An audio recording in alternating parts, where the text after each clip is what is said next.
भजन 30। जब सब निकाल लें तो ज़ोर से कहें आमीन। मेरे साथ इस उत्तरवादी पाठ को करने के लिए माइक पे थोड़ी मदद कीजिएगा। पहली आयत मैं पढ़ूंगा, दूसरी आयत आप पढ़ेंगे और अंतिम आयत हम सब एक साथ पढ़ेंगे। क्या आप तैयार हैं?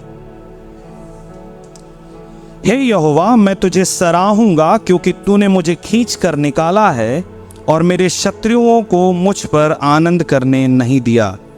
हे मेरे परमेश्वर यहोवा, मैंने तेरी दुआई दी और तूने मुझे चंगा किया है। हे यहोवा, तूने मेरा प्राण अधलोक में से निकाला है, तूने मुझको जीवित रखा और कब्र में पड़ने से बचाया है।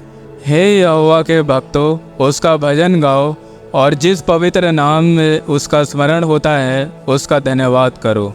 क्योंकि उसका क्रोध तो क्षण भर का होता है, परंतु उसकी प्रसन्नता जीवन भर की होती है। कदाचित रात को रोना पड़े, परंतु सवेरे आनंद पहुँचेगा।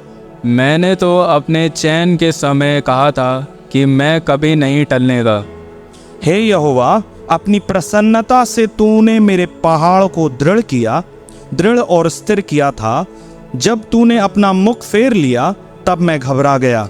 हे यहोवा, मैंने तुझी को पुकारा और यहोवा से गिड़गिड़ा कर यह विनती की। जब मैं कब्र में चला जाऊंगा तब मेरे लहू से क्या लाभ होगा? क्या मिट्टी तेरा धन्यवाद कर सकती है? क्या वह तेरी सच्चाई का प्रचार कर सकती है? हे यहोवा, सुन, मुझ पर अनुग्रह कर। हे यहोवा, तू मेरा सहायक हो। तूने मेरे लिए विलाप को नृत्य में बदल डाला। तूने मेरा टाट उतरवा कर मेरी कमर में आनंद का पटका बांधा है। अंतिम आयत एक साथ पढ़े। ताकि मेरी आत्मा तेरा भजन गाती रहे और कभी चुप ना हो। हे मेरे परमेश्वर यहोवा, मैं सर्वदा धन्यवाद करता रहूंगा। हालेलुया। मैं आपका बहुत थोड़ा सा समय ले लूं। हम मनन करेंगे आज इसकी 9वीं आयत पे। बहुत जानी पहचानी आयत है और भजनकार के जब ये लिख रहा है तब वो परमेश्वर की भवन की प्रतिष्ठा में ये बात लिख रहा है और वो इस बात के लिए खुदावन से सवाल कम और एक विवश कर देने वाली प्रार्थना कर रहा है। क्या जब मैं कब्र में चला जाऊंगा तब मेरे लहू से तेरे को क्या लाभ होगा? क्या मिट्टी तेरा धन्यवाद कर सकती है? Hallelujah, hallelujah. दाऊद यहां मुझे और आपको एक बार फिर याद दिलाना चाहता है कि हमारा जिंदा रहना जरूरी है खुदावन की आराधना के लिए। हालेलुया। हमारा जिंदा रहना जरूरी है खुदावन की आराधना के लिए, क्योंकि जब आप और मैं यहां से गुजर जाएंगे, है ना, तो हम कुछ चीजें छोड़ जाएंगे और एक चीज चली जाएगी, है ना, हमारी आत्मा चली जाएगी।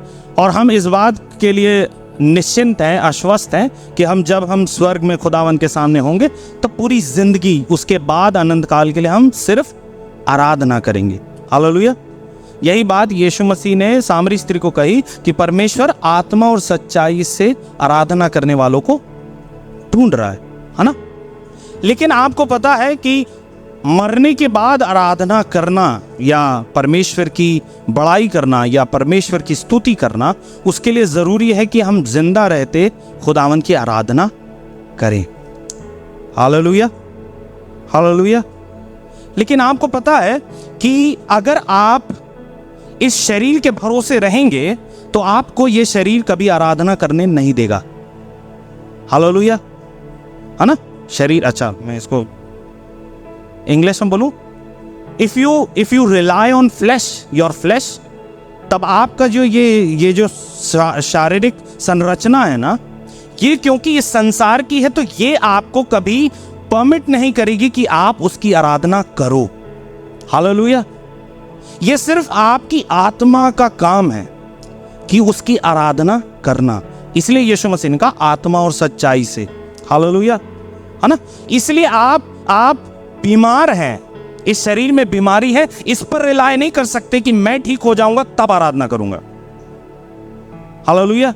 इसी बात को दाऊद कहता है कि अगर मैं मिट्टी तेरा धन्यवाद करेगी? क्योंकि मिट्टी का जो नेचर है ना, जो देह का नेचर है, वो कभी खुदावन की आराधना नहीं कर सकता। मैं आपको बताऊं क्यों। उत्पत्ति उसका 3 उसका 14 में ये कहता है, 3:14, आखिरी हिस्सा पढ़ रहा हूं, तू पेट के बल चला करेगा और जीवन भर मिट्टी। हाँ, मालूम है क्यों आपका शरीर आपकी परमेश्वर की आराधना करने के लिए रोकता है? क्योंकि ये शैतान की डाइट है, ये शैतान की खुराक है।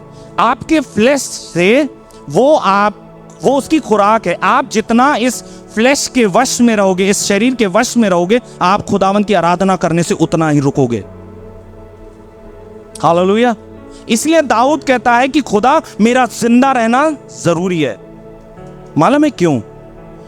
क्योंकि अगर आपने शरीर में रहते इस शरीर को, जिसकी खुराक है, उसको इग्नोर करके, अपने शरीर को मार के और कूट के अपने वश में लाके खुदावन की आराधना की, वही इबादत खुदावन ग्रहण करता है। Hallelujah, hallelujah, hallelujah. इसलिए it's important for you to stay alive. आपका जिंदा रहना इसलिए जरूरी है कि अभी आपको अपने शरीर को वश में करके, आपकी बीमारियों के विपरीत जाके, अपनी परिस्थितियों के विपरीत जाके, अपने डिप्रेशन के विपरीत जाके, अपनी एंजाइटी के विपरीत जाके खुदावन की इबादत करना है। हालेलुया। जब कर सकेंगे तब करेंगे तो खुदावन को उतनी महिमा नहीं मिलेगी। जब नहीं कर पाएंगे फिर भी करेंगे तब खुदावन को महिमा मिलेगी। Hallelujah, hallelujah. 2 कुरिन्थियों उसका 10वां अध्याय उसकी 5वीं 6वीं आयत कहता है कि हर एक बात को खुदावन के आज्ञाकारी बनाओ। यही बात पौलुस कहता है, मैं अपने शरीर को मारता और कूटता हूं और वश में लाता हूं। हालेलुया। अगर आप शरीर पर भरोसा करोगे ना कि यार मैं तो बहुत बाइबल पढ़ रहा हूं, बहुत दुआ कर रहा हूं, इसलिए मेरा शरीर खुदावन की आराधना ऑटोमेटिकली करेगा, ऐसा नहीं है। आपको अपने शरीर को दबोच के, ऐसा दबा के खुदावन का आज्ञाकारी बनाना जरूरी है। आपको भटकाने में देर नहीं लगाएगा वो। क्यों? क्योंकि ये शैतान की खुराक है। जितना आप इस पर निर्भर रहोगे, शैतान उतना ही बड़ा होता जाता है आपकी जिंदगी में। हालेलुया। इसलिए भजनकार 3 अध्याय की आखिरी आयत में कहता है, वो पहले कहता है 9वीं आयत में, मैं जिंदा रहना चाहता हूं। 12वीं आयत में, आखिरी आयत में कहता है, ताकि मेरी आत्मा तेरा भजन गाती रहे। हालेलुया।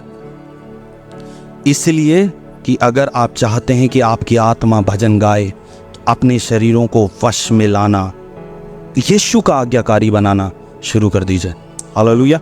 समय के विपरीत, क्योंकि मैंने शुरू में कहा ना, आपका भविष्य परमेश्वर का भूतकाल है, वो जानता है। हालेलुया। लेकिन आप शरीर की सुनते रहोगे तो परिणाम नहीं बदलेंगे।